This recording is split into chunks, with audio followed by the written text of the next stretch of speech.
Subscribe करें और bell दबाएं ताकि कोई खबर रह न जाए।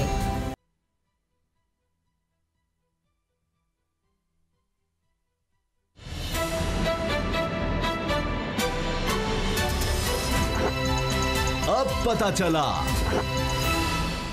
बिस्मिल्लाहिर्रहमानिर्रहीम, अस्सलाम वालेकुम। मैं हूं मोहम्मद उसामा गाजी। आप देख रहे हैं अब पता चला। सियासत की बात तो रोज करते हैं।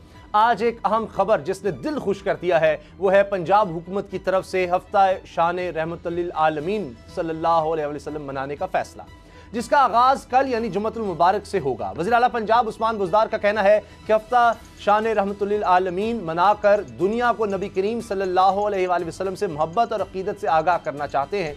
इस सिलसिले में आलमी मशाइख और उलमा कन्वेंशन हो रहा है। आलमी क़राअत कॉन्फ्रेंस का इनेकाद भी किया गया है। स्कूलों, कॉलेजों, यूनिवर्सिटीज़ में नातिया और तकरीरी मुकाबले होंगे। पंजाब हुकूमत का एक और अहसन फैसला 50 करोड़ रुपए से रहमतुल आलमीन सल्लल्लाहु अलैहि वसल्लम स्कॉलरशिप फंड का क़याम है, जिसके तहत स्कॉलर्स को इस्लामी दुनिया के बेहतरीन इदारों में नबी करीम सल्लल्लाहु अलैहि वसल्लम की सीरत पर रिसर्च के लिए स्कॉलरशिप दिए जाएंगे।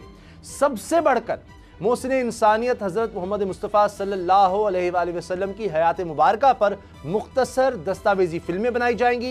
बेहतरीन डॉक्यूमेंट्री को टीवी चैनल्स और सोशल मीडिया पर इंग्लिश और फ्रेंच सब टाइटल्स के साथ नशर किया जाएगा।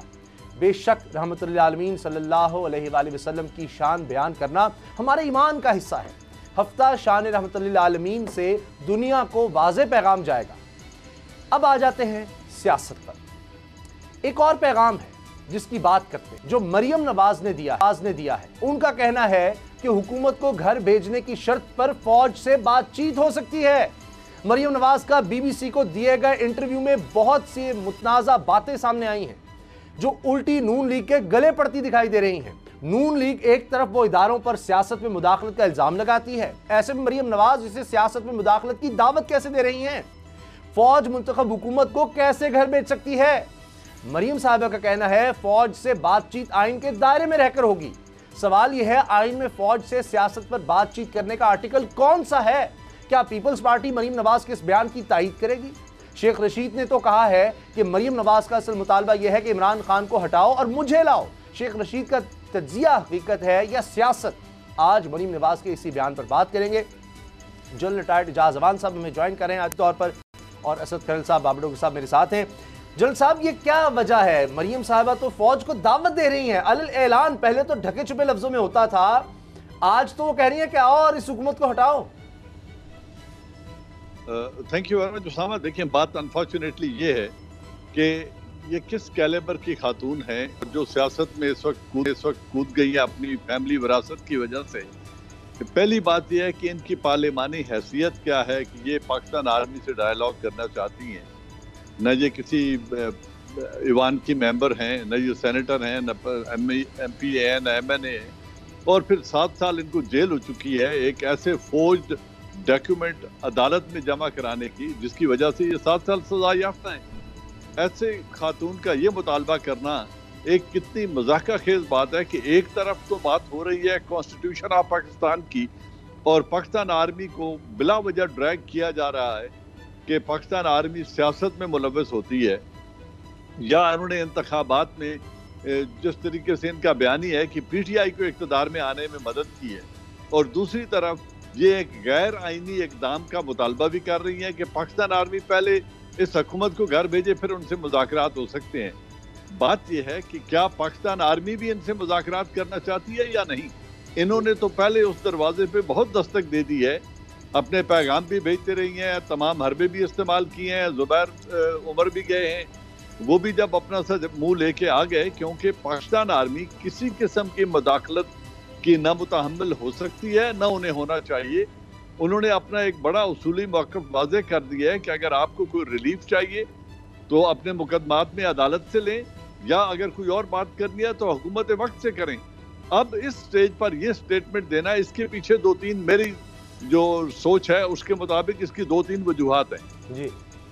एक, इनको नजर आ रहा है कि गिलगित बल्तिस्तान के इलेक्शन में ये पार्टी वहाँ कोई ऐसा कारनामा दिखाने वाली नहीं है, क्योंकि उन्होंने पूरे इलाके का टूर कर लिया है, देख लिया है, रिस्पांस ये खुद देख के आ चुकी हैं कि इनकी वहाँ पे स्टैंडिंग क्या बनेगी। दूसरी बात यह है कि इन्हें ये जो पीडीएम का इत्तेहाद है, इसमें इन्हें नजर आ रहा है कि बहुत जल्द इनको पीपल्स पार्टी छोड़ जाएगी, क्योंकि एक तरफ पीपल्स पार्टी जो पाकिस्तान आर्मी को जो उन्होंने रिक्वेस्ट की थी इन्वेस्टिगेशन की एक कराची के इंसिडेंट में, उसको वो सराह रहे हैं। ये इनके वालिद फरमा रहे हैं जी मैं उसको रिजेक्ट करता हूँ उस इंक्वायरी को।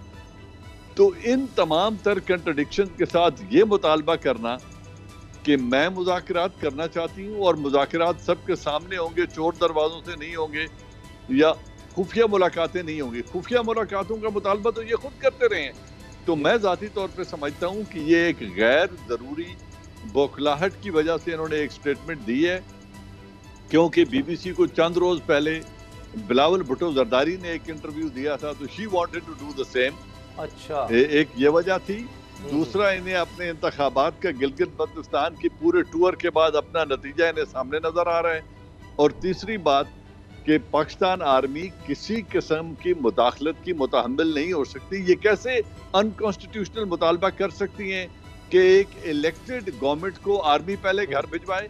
तो ये तो वो है ना, अनोखा लाडला खिलन को मांगे चांद रे, कि पहले इनको घर भेज दें, फिर हमारे साथ मुज़ाकरात करें, तो फिर आगे की राह तलाश करेंगे। तो मेरे ख्याल में एक एब्सोल्युटली नॉनसेंसिकल डिमांड है जो उन्होंने दी है।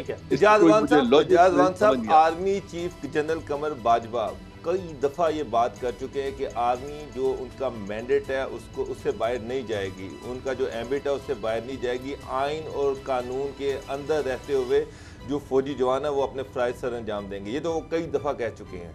अब मरियम ये कह रही है कि जी हमारे साथ ओपनली मुज़ाकरात करें। क्या पाकिस्तान में कोई ऐसी प्रेसिडेंट है, कोई पाकिस्तान में कभी कोई ऐसी आपने कभी देखा कि इस तरह से आर्मी किसी के पॉलिटिशियंस के साथ ओपनली मुज़ाकरात करे, और किस मैंडेट पे, किस चीज़ पे वो मुज़ाकरात करेंगे? बिल्कुल आपने दुरुस्त कहा। पहली बात यह है कि पाकिस्तान आर्मी हुकूमत वक्त का एक अदारा है जिसकी कमांड वज़ीर आज़म पाकिस्तान और president of Pakistan supreme commander हैं, वो करते हैं। और उन्होंने हुक्म मानना है हुकूमत वक्त का। जिस भी पार्टी की जो भी हुकूमत हो, उनकी पार्टी पाकिस्तान होती है। पाकिस्तान आर्मी की जो पार्टी है वो पाकिस्तान है, रियासत पाकिस्तान है। वो उसके साथ काम करते हैं और अपनी फ़राइज़ आइन के अंदर रहते हुए अदा करते हैं।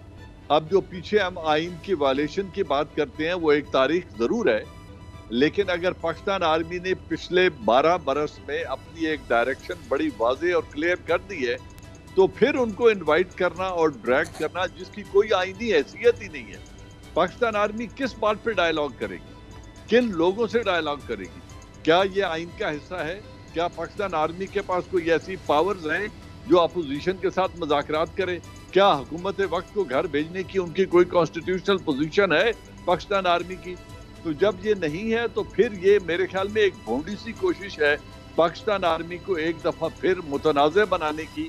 और मुझे यकीन है कि जनरल कमर जावेद बाजवा हों या DGISI हों या वो लोग जिन्होंने मिलकर ये फैसला करना है, वो कभी इस बेट में आएंगे नहीं कि इस तरह के मुज़ाकरात की दावत को किसी तरह भी पजीराई बख्शे।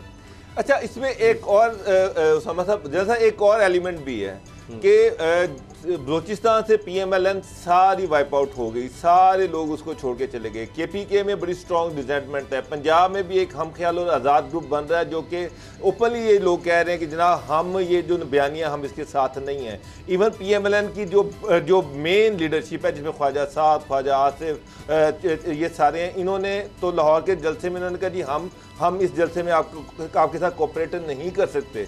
तो ये एक मायूसी रिफ्लेक्ट होती है मरियम की स्टेटमेंट से कि आर्मी के साथ मुज़ाकरात करने को तैयार है। डेफिनेटली उनका वालिद का और इनका जो नैरेटिव है वो एक गैर फिक्री इलॉजिकल है, और जो इंस्टीट्यूशन ऑफ पाकिस्तान आर्मी है उसके इमेज को और उसके जो अचीवमेंट्स हैं उनको रिटार्ड करने की एक कोशिश है।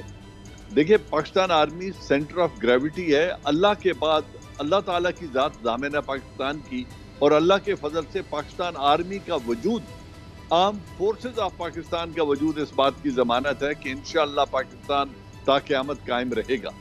अब ऐसे अदारों को मुतनाज़े बनाना अपने ज़ाती मकासद के लिए, अपनी करप्शन को छुपाने के लिए, इन पर जो केसेस हैं वो पाकिस्तान आर्मी ने नहीं बनाए।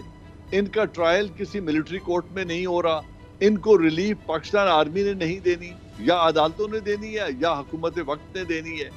तो इस वक्त पाकिस्तान आर्मी को टारगेट करना, मुतनाज़े बनाना, और फिर जुबैर उमर का अगले दिन, आज से 4 दिन पहले एक इंटरव्यू में ये कहना कि हम जब बिलावल भुट्टो ने शवाहिद की बात की थी तो उन्होंने कहा इसके कोई शवाहिद ऐसे मामलात के नहीं होते। अगर आपके पास शवाहिद भी नहीं है पाकिस्तान आर्मी की इन्वॉल्वमेंट की, फिर आप पाकिस्तान आर्मी के ऊपर तनकीद किन ग्राउंड्स पे कर रहे हैं, कितने मुकदमात लेके आप इलेक्शन कमीशन ऑफ पाकिस्तान के पास गए हैं, वहां पाकिस्तान आर्मी की इन्वॉल्वमेंट के कौन से सबूत आपके पास हैं, या पाकिस्तान आर्मी ने आपके साथ क्या ऐसी बात की है जिसको आप अदालत में चैलेंज कर सकते हैं। तो जब ऐसी कोई एविडेंस नहीं है, इन चीजों का कोई वजूद नहीं है, तो फिर इस नैरेटिव के साथ जो बैलेंस ज़हन के लोग हैं, जो मुनासिब सियासी रवैया रखते हैं, वो लोग चाहे इनकी पार्टी से हो या दूसरी पार्टियों से, वो इस नैरेटिव को बाय नहीं करेंगे। और यही वो बौखलाहट है कि गिलगित बल्तिस्तान की डिफीट, बलूचिस्तान जो सेगमेंट है नून का, उनका अलग हो जाना, और पंजाब में एक जो ऐसे लोग हैं जो बैलेंस रवैया रखते हुए मुल्क में सियासत करना चाहते हैं और अदारों का एहतराम करते हुए सियासत करना चाहते हैं, जब उनकी तरफ से इन्हें एक नाउमीदी पैदा हुई है तो आप ये फिर दरवाजे पे दस्तक दे रही हैं पाकिस्तान आर्मी के। तो इसी वजह से मैंने कहा कि मेरे ख्याल में इनकी इस अपील को कोई एक्नॉलेजमेंट नहीं मिलेगी पाकिस्तान आर्मी की तरफ से। जुनेद साहब, एक तरफ वो मुज़ाकरा चाह रही हैं आर्मी से, कह रही हैं कि निकालें, तो फिर इस सब की ज़रूरत क्या थी आर्मी चीफ पर, DGISI पर इस तरह के इल्ज़ामात लगाने की? तो बेहतर होता कि अगर आपके पास कुछ है, जिस तरह बिलावल ने कहा जी वो भी मुंतज़िर सबूत के, तो वो कोई अदालत लेकर चले जाते, अदालत जाते, अदालत में कहते जी ये देखें हमारे पास सबूत हैं, इस तरह से रिगिंग की है, इसमें ये लोग मुलव्वस हैं, तो वैसे ही वो फिर कलअदम हो जाते इलेक्शन। और तरीका तो वो था, उधर नहीं जाते। और अगर आपने आर्मी से मुज़ाकरात करने ही थे तो फिर उनको मिलाइन करने की कोशिश क्यों कर रहे हैं आप? देखिए, मैं प्रिसाइजली यही बात कर रहा हूँ। अब मैं इसको किसी और तरफ ले जाना नहीं चाहता क्योंकि इस पर बहुत बात हो चुकी है।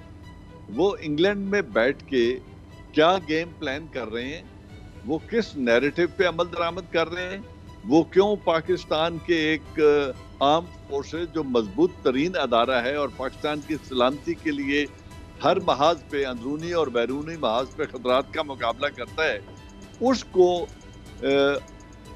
कंट्रोवर्शियल बनाने का जो नैरेटिव है, इसमें बहुत बड़ी मुझे गेम नजर आती है। पर्टिकुलरली इन हालात में जब अफगानिस्तान की सिचुएशन, इस रीजन के अंदर की सिचुएशन और खुद पाकिस्तान के गिर्द जो माहौल इंटरनेशनल इस वक्त बना हुआ है, जो रीजन के अंदर आने वाली तब्दीलियां जियो स्ट्रेटेजिक लेवल की, उन पे पाकिस्तान आर्मी को मुतनाज़े बना के अंडर प्रेशर लाने की ये कोशिश कर रहे हैं और अपने मुकदमात की ये रिलीफ चाहते हैं जो इन्हें कोई आदमी देने की पोजीशन में नहीं है, लिहाजा इनका ये नैरेटिव चलेगा नहीं। अच्छा जनरल साहब, आप पाक आर्मी का हिस्सा रहे, आला 3 ओहदों पर रहे, वहाँ पर जिस तरह से अटैक किया जा रहा है, जिस तरह से ये एक साजिश की जा रही है, साजिश रचाई जा रही है, जिस तरह से आपने भी कहा कि किसी तरह से पाक आर्मी के अंदर से कोई डिस्टर्बेंस आए, वहाँ से कोई बगावत हो जाए, एज एन इंस्टीट्यूशन पाक इस तरह के जो साजिशें, इसका रैंक एंड फाइल्स पर कितना इफेक्ट होता है, और एज एन इंस्टीट्यूशन आर्मी के जो हमारे जो अफवाज पाकिस्तान है वो कहाँ पर खड़े हैं, किस तरह से खड़े हैं, इसका कितना असर उस पर हो सकता है? मैं कहूँगा अल्हम्दुलिल्लाह totally negligible, totally non existent. Pakistan army एक इकाई है, जैसा उस दिन DGISPR ने कहा, वहाँ आर्मी चीफ से लेके एक सिपाही तक नीचे एक यूनिट है, 1 यूनिट है, एक इकाई है। और वहाँ आर्मी के ऑफिसर्स जो हैं, मैंने पहले भी एक बार कहा था कि जनरल का जनाजा सिपाही उठाते हैं और सिपाही का जनाजा जो जंग में गिरते हैं जर्नैल उठाते हैं। और जब हम एक प्लेट में खाते हैं, एक महाज पे जंग करते हैं, इकट्ठे खतरात का मुकाबला करते हैं, तो हमारे दरमियान जो तफरीक करने की कोशिश कर रहा है उसे अपने मुंह की खानी पड़ेगी। पाकिस्तान आर्मी एक इकाई है, उसमें कोई मिसट्रस्ट क्रिएट नहीं किया जा सकता और तमाम ऑफिसर्स और मैन दे थिंक अलाइक। तो अल्हम्दुलिल्लाह इसकी यूनिटी में कोई आदमी दरार नहीं डाल सकता। अच्छा, एक जन साहब एक और चीज़, ये जो तमाशा लगा हुआ है दुनिया में, किस तरह की कहीं कहीं ऐसे नहीं होता कि उस तरह फ़ौज को इस तरह से क्रिटिसाइज़ किया जाए, इस तरह से सियासत में एंगेज किया जाए, ओपनली किया जाए, तो इसका एंड कहाँ पे होना चाहिए? अल्टीमेटली ये तमाशा बंद होना चाहिए। अदारे अपनी अपनी जगह पर काम कर रहे हैं, वो करते रहे, और जो लोग इस तरह की साजिशें रचा रहे हैं उनके खिलाफ कोई एक्शन भी होना चाहिए कि ये इसी तरह से चलता रहेगा और इसी तरह से ये गंद जो है ये अल्टीमेटली आगे बढ़ता रहेगा। देखिए, मैं इस बारे में एक सोच रखता हूँ कि कोई भी रियासत हो, 21वीं सदी की फ़आल रियासत, वो अपने अदारों के जोर पे चलती है, किसी एक फर्द वाहिद की विजडम से नहीं चलती। अगर हमारे मुल्क के अंदर जमहूरी निज़ाम ने चलना है तो पहले तो ये तमाम पॉलिटिकल पार्टियां अपने अंदर मुकम्मल जमहूरियत लेकर आएं, वहाँ ये ख़ानदानी विरासत न बने। उस जमहूरियत के साथ अगर ये अदारों को मजबूत कर दें, मिसाल के तौर पर जब से मैंने होश संभाली है 1970 के इंतखाबात मुझे याद हैं, उस वक्त से लेके आज तक कभी किसी इंतखाब हारने वाले फर्द ने या पार्टी ने इंतखाबात के रिजल्ट को तस्लीम नहीं किया, और जब कोई हुकूमत बन जाती है तो अपोजिशन उसको गिराने के लिए ताने बाने बुनना शुरू कर देती है। अगर इलेक्शन कमीशन ऑफ पाकिस्तान को फॉल इंडिपेंडेंट रिफॉर्म्स के जरिए फॉल बना दिया जाए, जिस तरह आज अमेरिका के इंतखाबात हैं, वहां कोई केयर टेकर गवर्नमेंट नहीं है, इलेक्शन कमीशन करवा रहा है और सिटिंग प्रेसिडेंट इंतखाबात हार रहा है और इलेक्शन कमीशन उसकी किसी अपील को एक्सेप्ट नहीं कर रहा। वो कहते हैं जो वोट कास्ट हुआ है वो गिना जाएगा, और आज उन्होंने इलेक्शनों का रिजल्ट विद होल्ड करके वो गिनती करवा रहे हैं। तो हिंदुस्तान में 6 हफ्ते इंतखाबात होते हैं, 6 हफ्ते तक इलेक्शन कमीशन रिजल्ट अपने पास रोक के रखता है और 6 हफ्ते बाद अनाउंस हो जाते हैं, आखिरी जब रियासत में इंतखाबात हो जाते हैं। उधर तो धांधली की कभी कोई बात नहीं करता कि 6 हफ्तों में रिजल्ट चेंज हुआ है। यहाँ अगर 15 मिनट रिजल्ट डिले हो जाए तो एक हंगामा खड़ा हो जाता है कि जी इलेक्शनों में धांधली हो गई है। तो अगर अदारों को ये रिफॉर्म करके, हमें जुडिशल रिफॉर्म की जरूरत है ताकि आवाम का एतमाद अदालतों पे हो, हमें पुलिस रिफॉर्म्स की जरूरत है ताकि 22 करोड़ आवाम पुलिस को अपना मुहाफिज समझें, वहाँ से करप्शन खत्म हो, वो जुराइम की जो पुष्ट पनाही करते हैं और जुराइम करवाते हैं उसका खात्मा हो, क्योंकि अच्छे लोगों की कमी नहीं है पुलिस में। FBR में इस्लाहात लाएं ताकि इन्वेस्टर और FBR में एक एतमाद की फिजा पैदा हो। तो अगर लैंड रिफॉर्म्स लाएं ताकि ज़मीनें काबिल काश्त रह सकें, शरी निज़ाम के तहत जो हकूक हैं वो हकूक रहेंगे, अल्लाह का बनाया हुआ कानून है, लेकिन रिफॉर्म्स करके ज़मीन के टुकड़े होने से बचाए जाएं ताकि जो फैमिली का हक है उन्हें मिल जाए। तो अगर हम ये रिफॉर्म करके अदारे हुकूमत वक्त मजबूत कर दे, अगर इमरान खान साहब अपने इस टेन्योर में ये 5 रिफॉर्म्स करके अदारे बना जाएं तो उनका बहुत बड़ा एहसान होगा और ये मुल्क की इस्तेकाम की तरफ जाएगी। जैसा आपने बिल्कुल सही कहा, लेकिन ये तो हुकूमत का काम है, हुकूमत कहीं नजर नहीं आ रही। असल इशू तो ये है कि ये हुकूमत को चाहिए था कि अपोजिशन को एंगेज करे, उनसे बात करे। एक तरफ गवर्नमेंट का नैरेटिव ये है कि ये सारे करप्ट हैं, हमने इनसे बात ही नहीं करनी, ये NRO चाह रहे हैं। उसका अल्टीमेट रिजल्ट ये आया कि वो डायरेक्ट अदारों को टारगेट करना शुरू हो गए। तो गवर्नमेंट को भी तो अपनी रिस्पॉन्सिबिलिटी का एहसास होना चाहिए, गवर्नमेंट को भी तो कोई क्वेश्चन पैदा करना चाहिए कि इनके साथ मुज़ाकरात करे और इनके जो ग्रीवांसेस हैं उनको दूर करें। देखिए, बिल्कुल इसका लीड रोल प्राइम मिनिस्टर की होगा, जिम्मेदारी हुकूमत वक्त की है। मैं उनकी वकालत नहीं कर रहा, लेकिन एज ए न्यूट्रल ऑब्जर्वर जब मैं देखता हूं कि इमरान खान ने किन हालात में हुकूमत ली और हम 2 साल में कितने मिरेकल्स उनसे एक्सपेक्ट कर रहे हैं, अगर इसको देखा जाए तो फिर देखें कि अभी 10 बिलियन डॉलर का वो कर्ज उतार चुके हैं। आज जो ट्रस्ट डिफिसिट, ये जो बैलेंस ऑफ पेमेंट था, उसमें हम पॉजिटिव की तरफ चले गए हैं। इंडस्ट्री पिक कर रही है, कर्ज अदा हो रहे हैं जो बैरूनी लिए हैं। इसके साथ अगर एहतसाब का अमल भी जारी है तो मेरे ख्याल में 2 सालों में अभी आइंदा उनकी तरजीहात होनी चाहिए अदारों को रिफॉर्म करने की, ताकि हम और स्टेबिलिटी की तरफ जाएं। अगर वो ये कर जाते हैं तो मुझे लगता है कि एक दयानतदार लीडर, एक दयानतदार हुक्मरान जो अपने मफाद के लिए अदारे नहीं बनाना चाहता, जो अपनी फैमिली पॉलिटिक्स के लिए अदारे नहीं बनाना चाहता, जो अवाम को इन अदारों के जरिए दबा के वोट हासिल नहीं करना चाहता, वो शख्स रिफॉर्म करने की सलाहियत रखता है। हमें उसके हाथ मजबूत करने चाहिए, ताकि, क्योंकि मैं समझता हूँ Imran Khan is a different breed, he is a different breed of politicians all together. वो न खानदान के लिए सियासत कर रहे हैं, न दौलत बनाने के लिए। इमरान खान साहब का ये मौकफ है, वो कहते हैं जब भी इनसे डायलॉग करने बैठते हैं ये एक ही बात करते हैं कि हमें एनआरओ दो, हमारे मुकदमात खत्म करो, नैब जो है उसको खत्म किया तीन बातें हैं। और दूसरी जानब जो मरियम साहिबा और उनके वालिद साहब एक तरफ तो कहते हैं कि फौज और इदारे जो इस तरह के वो सियासत से बाहर रहे, सिविलियन सुपरमेसी होनी चाहिए, उनका मुल्की सियासत के अंदर किरदार नहीं होना चाहिए। एक तरफ उनका मुसलसल ये बयानिया चलता है, दूसरी तरफ फिर गेंद के उनको ले आते हैं और कहते हैं जनाब आप हुकूमत मौजूदा हुकूमत वक्त को हटाएं और हमें यानी लाया जाए। तो ये किस तरह का ये हिपोक्रेसी है, ये क्या इसको क्या इसके पीछे क्या साजिश हो सकती है? देखिए, यही वो मनफी सियासत है अदारों को कंट्रोवर्शियल बनाने की। अगर आइन और कानून के तहत जिन अदारों का जो रोल है उसके मुताबिक अदारों को अपना काम करना चाहिए। और पाकिस्तान आर्मी में एक बड़ी डीप डाउन रियलाइजेशन है कि नॉन इंटरफेरेंस की पॉलिसी से पॉलिटिकल अफेयर्स में नॉन इंटरफेरेंस के साथ आर्मी आगे बढ़े, ताकि कौम का एतमाद भी बढ़े और वो अपना प्राइमरी जो ऑब्जेक्टिव है, इंटरनल एंड एक्सटर्नल थ्रेट्स, उनको फाइट करने के लिए यकसू होकर वो अपना काम कर सकें। लेकिन ये एक तरफ अपने ऊपर मुकदमात को खत्म करना चाहते हैं, एक तरफ एक कोलिशन गवर्नमेंट है जो 4 सीटों के सहारे खड़ी है। अगर आज 4 सीटें निकल जाएं तो हुकूमत गिर जाएगी। और सियासतदान जो तमाम तर हैं वो इक़्तिदार के लिए उम्मीदें लगा के बैठे हुए हैं। कभी इन हाउस चेंज की बात होती है, कभी उन्हें घर भेजने की बात होती है, कभी इस्तीफों की बात होती है, क्योंकि वो चाहते हैं कि हुकूमत 25 से 30 अरब रुपए मजीद खर्च करके नए इंतखाबात करवा दे, जिसका पाकिस्तान मुतहम्मिल नहीं हो सकता। तो मैं समझता हूँ कि हुकूमत वक्त अब आ जाए, फोकस कर ले रिफॉर्म्स के ऊपर, इंस्टीट्यूशनल रिफॉर्म्स के ऊपर। बाकी वो इकोनॉमी को बेहतर कर रहे हैं और इंशाअल्लाह मुल्क बेहतरी की तरफ चल पड़ेगा।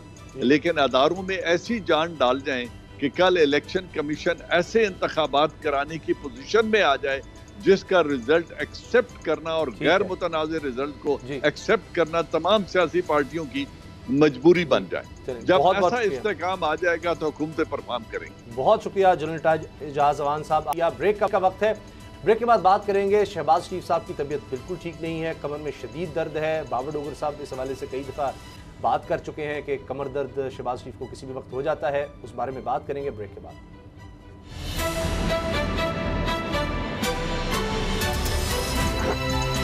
अब पता चला।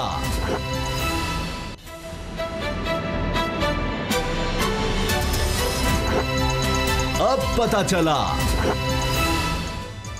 साबिक वज़ीर आला पंजाब शहबाज शरीफ साहब खादिम आला कहलाते थे। उनकी कमर में शदीद दर्द हो गया है और सर्विसेज अस्पताल जो हमेशा से ठिकाना है इस तरह के लोगों का इलाज के लिए, वहाँ पर जाने का इरादा है। और अभी तक इतलात ये हैं कि वहाँ पर तैयारी भी हो गई है। बाबर डोगर साहब, क्या अब यानी नवाज शरीफ मतलब शहबाज शरीफ भी वहाँ जा रहे हैं, लेकिन देखें कमर दर्द उनके, आप तो कहते हैं कि ख़ास वक्त पर होता है, लेकिन होता तो है, कमर दर्द तो उनको होता है। बिल्कुल उसामा साहब, अगर वो नैब में हों, जेल में हों, फिर उनको कमर दर्द होता है। और अगर उनको अदालत बुला रही हो तो फिर उनको कोरोना हो जाता है, या वो फिर कोरोना की वजह से वो घर में क्वारंटाइन करके बैठे होते हैं कि जी मैं तो क्वारंटाइन में मैं आ नहीं सकता। पता नहीं कितने कि इन्होंने क्वारंटाइन कर लिए हैं। आपके सामने ये अब लंदन से आए तो उस वक्त ये क्वारंटाइन में चले गए, फिर इन्होंने कहा जी मुझे तो कोरोना का मसला है, मैं तो उस वक्त फिर क्वारंटाइन कर लिया। आज इनसे कह दें कि जनाब आप फ्री हैं और आपको हुकूमत भी मिल सकती है, जलसे करें, तो ये आप देखें पूरे पाकिस्तान में जलसे करते नजर आएंगे। कमर दर्द भी भूल जाएंगे, कोरोना भी भूल जाएंगे, सब कुछ भूल जाएंगे।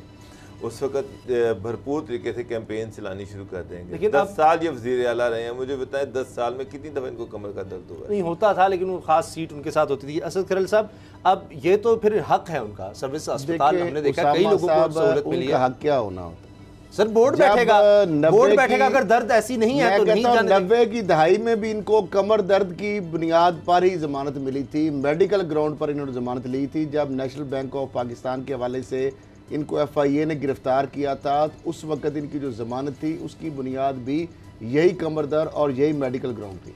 अब मामला ये है कि अब देखें ना कि बड़े बड़े केस जिस तरह अरबों रुपए की करप्शन के केसेस निकल रहे हैं, अब उनकी अहलिया देखें, एक तरफ कहते थे हमारी खवातीन को इसमें ना लाए, 23 करोड़, अब 23 करोड़ जो उसकी मालियत के असासे हैं, 800 बल्कि हाँ जी जी 800 और 18 कनाल उनके नाम जरी इराजी है, 3 घर यानी 96 एज जो माल्टोन वाला और उसके अलावा उस समेत 3 घर जो है उनकी मलकियत है।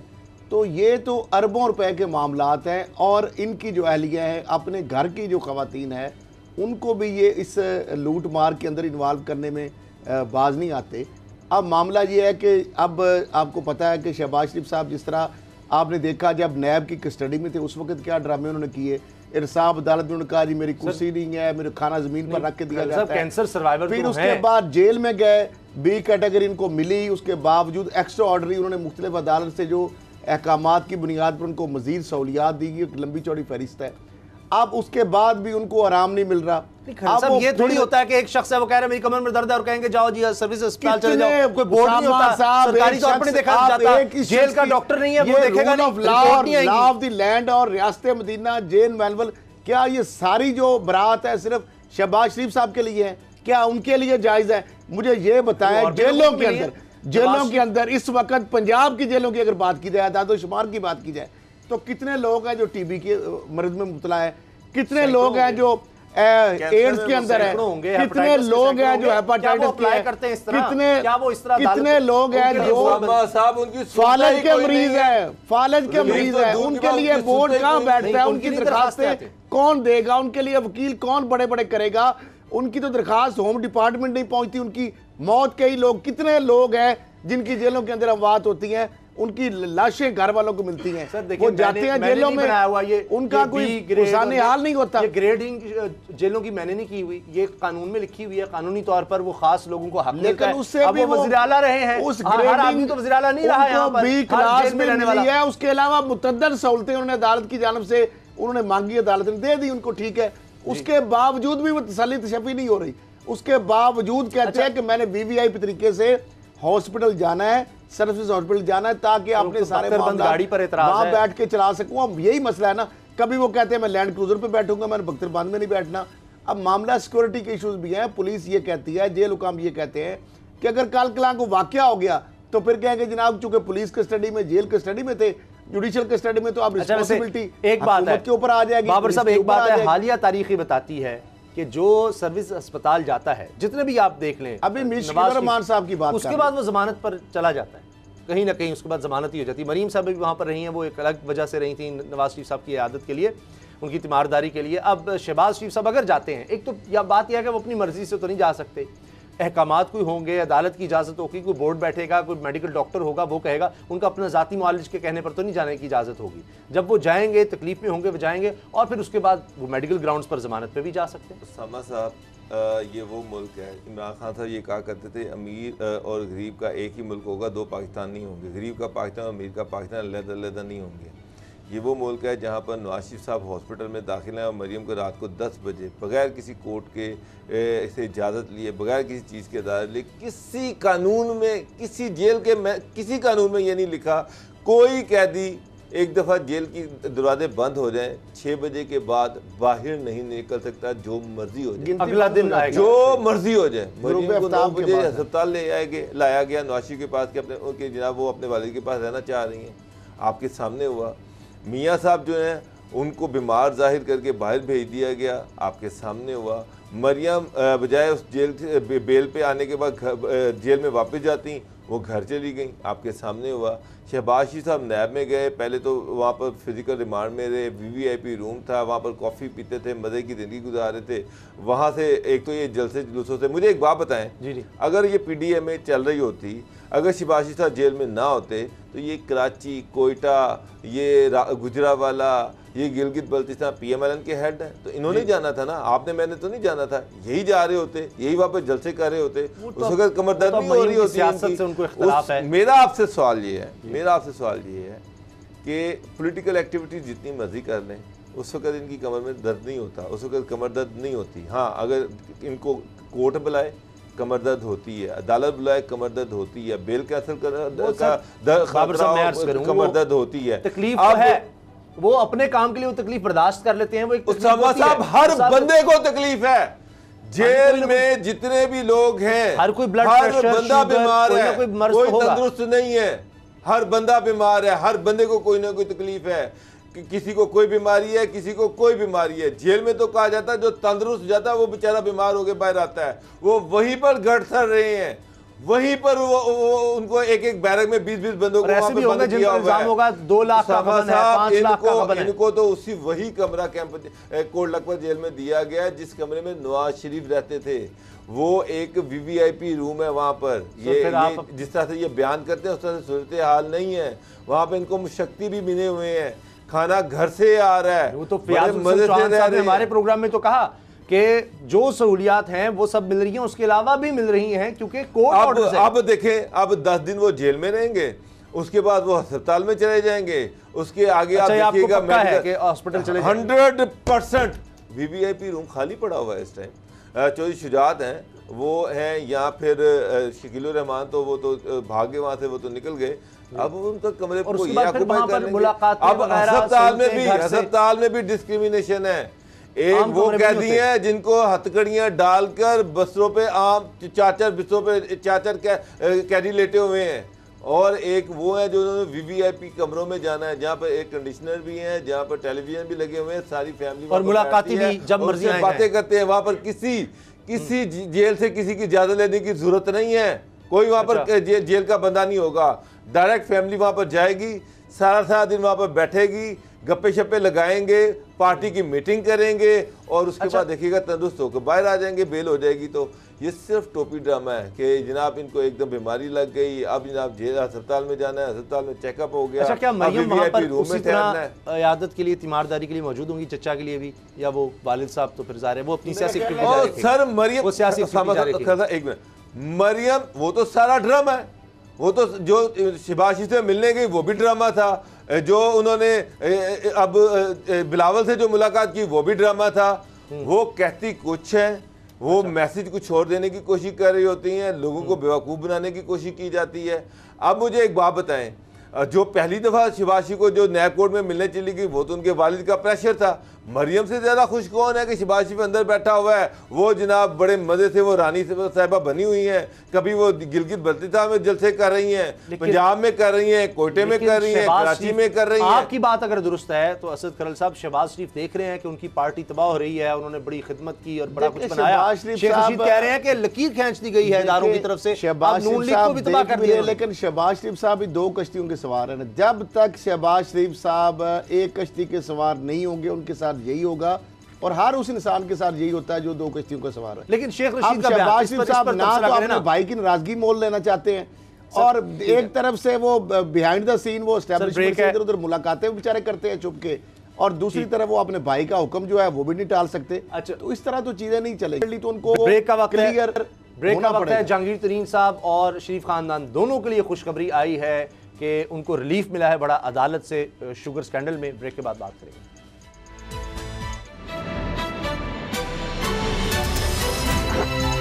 अब पता चला।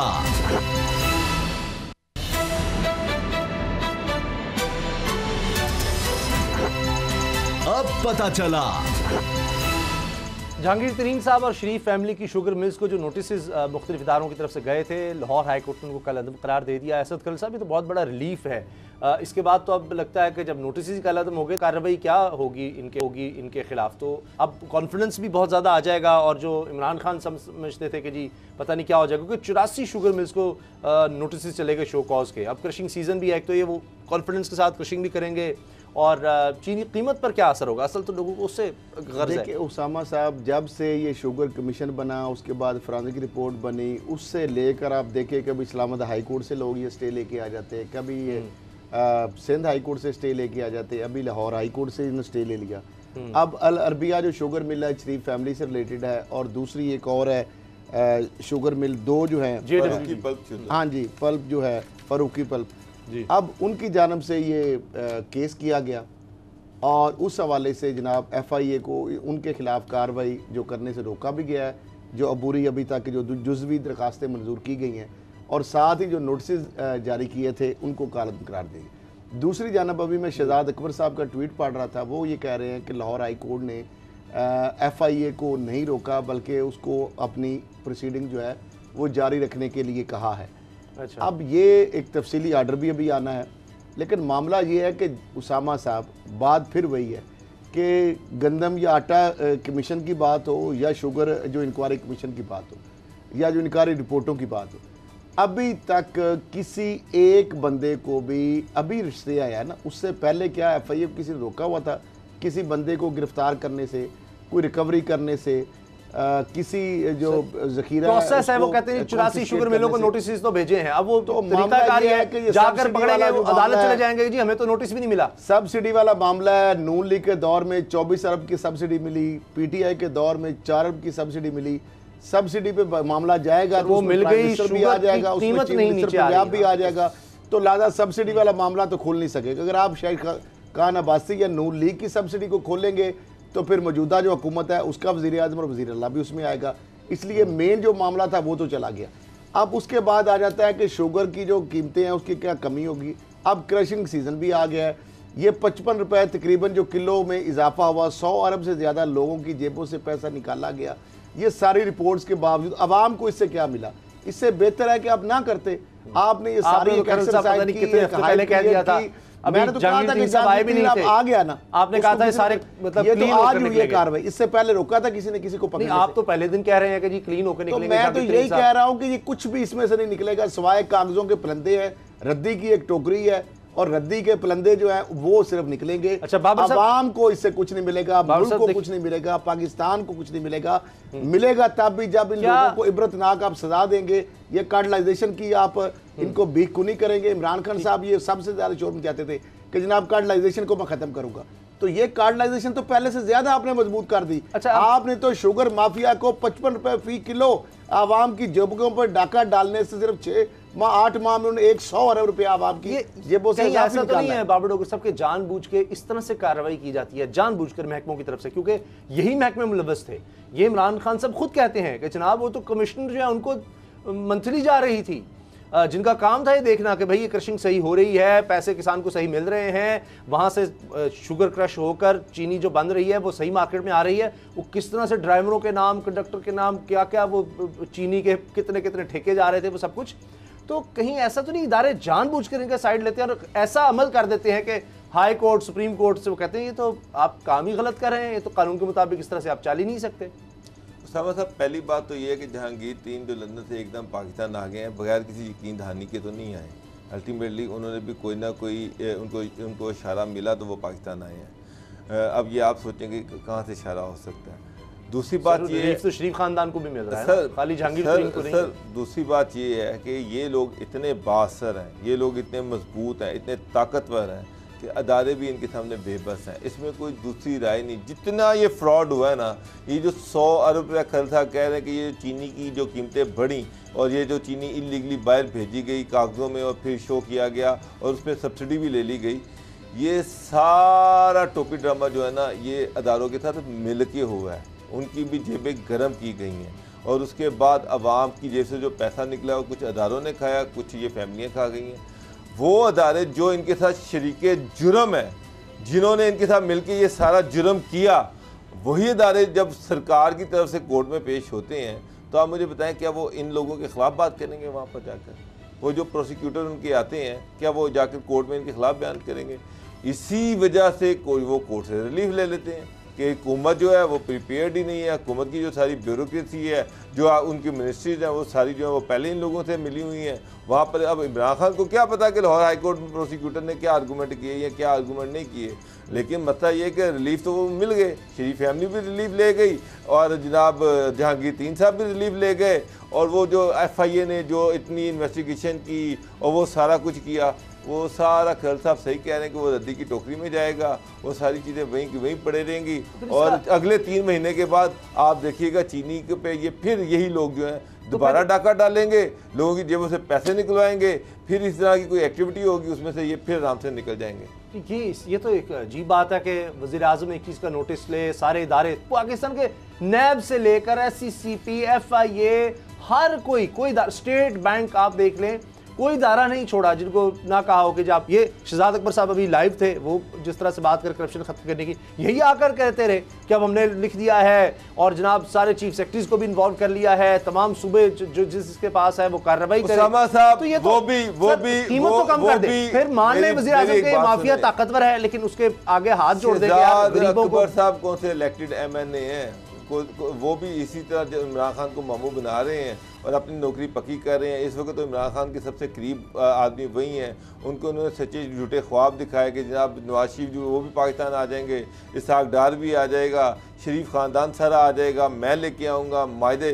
खरल साहब यहाँ पर हैं, हम यहाँ पर खबरें देते हैं, यहाँ पर चीज़ें आती रहीं कि जी शहजाद अकबर साहब कहते हैं जी मायदा हो गया है, ये सारे लोग यहाँ पर वापस आएंगे। उसके बाद ये चीनी और ये वो जितने स्कैंडल ये बता रहे हैं कि टीटियाँ लग रही हैं, उसे भी मैंने डिस्कस किया था भाई टीटी लगना कितना बड़ा जुर्म है या मनी लॉन्ड्रिंग कितना बड़ा जुर्म है, करप्शन कहाँ पर साबित किया शहजाद अकबर साहब आप, वो यहाँ भी लगता नहीं हो सकेगी। तो कोई प्रूफ देना ये जो ये पैसा जो आ रहा है ये कहाँ से आ रहा है, किस जुर्म किसे आ रहा है, उस पे तो ऐसे लग रहा है असद करल साहब आपकी बाबर डोगर साहब की बातों से कि जो FIA ने इतना अर्क रेजी की, इतना अरसा जनाब फलां पेश होगा, ये होगा, वज़ीर आज़म के ट्वीट्स आ रहे हैं, मैं छोड़ूंगा नहीं, वो सब फिर जाया गया, कोई फायदा नहीं हुआ, कीमत भी कम ना हुई। अगर इंपोर्ट करके ही चीनी आपने सब्सिडाइज करके सस्ती देनी है तो कोई रॉकेट साइंस नहीं है, डॉलर्स मुल्क के पास पहले नहीं है, चले जी आप डॉलर्स बाहर खर्चेंगे, चीनी बाहर से मंगवा रहे हैं, लोगों तक पहुंचे, ये तो फिर कोई बात ही ना हुई। एक तो मनसूबा बंदी जो है उसकी कमी है, पहले आपने खुसरो मुख्तियार को चेंज किया नेशनल फूड सिक्योरिटी से, उसके बाद आप फ़खर इमाम को ले, अब उनको तब्दीली की बातें हो रही हैं। मामला ये है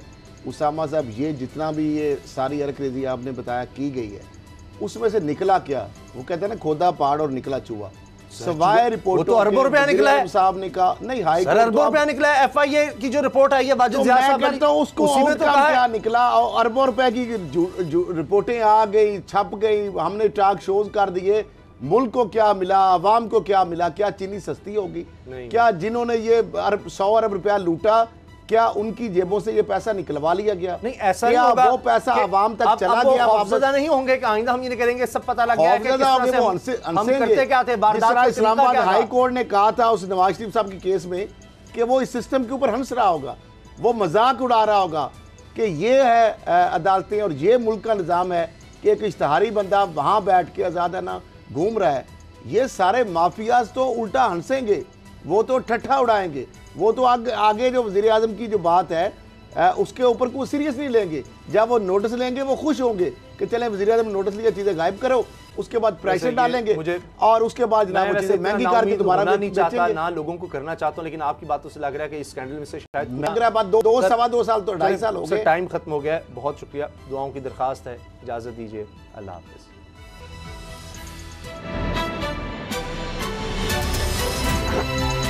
अब पता चला। सब्सक्राइब करें और बेल दबाएं ताकि कोई खबर रह न जाए।